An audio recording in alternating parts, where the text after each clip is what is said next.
যখন জাদুকরে এবং জিনের মাঝে জিনটা ইউজ করা হয় তখন জাদুকর এবং জিনের মাঝে একটা চুক্তি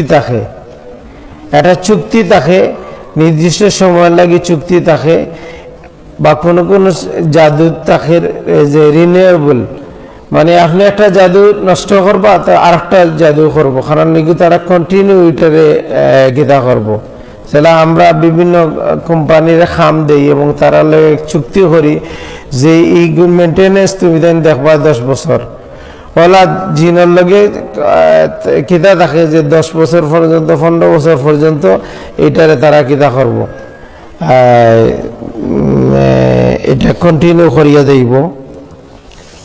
এবং এইসব জিন এবং জাদু যখন এটা জিন এবং জাদুকরের মাঝে যেটা করা হয় সেটা একটা চুক্তি হইল গিয়া যে আল্লাহর নাফরমানি করতে হইব, কোরআনের অবমাননা করতে হইব, আল্লাহর অবমাননা করতে হইব, আল্লাহ ছাড়া অন্য গায়রুল্লাহর নামে জব করতে হইব।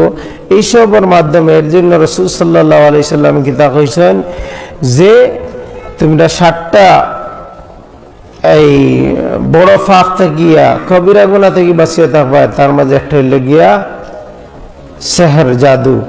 এবং আল্লাহ সুবহানাহু ওয়া তাআলা সূরা বাকারার 102 নম্বর আয়াতে যেটা কইছেন যে জাদুর দ্বারা কিতা হয় না, কোনো কল্যাণ লাভ করা যায় না। তার যে জাদুর শিখব, যে জাদুর অংশগ্রহণ করব, যে জাদু করাইব তার পরকাল নষ্ট হয়ে যাব, হে তার পরকাল হারাই লিব।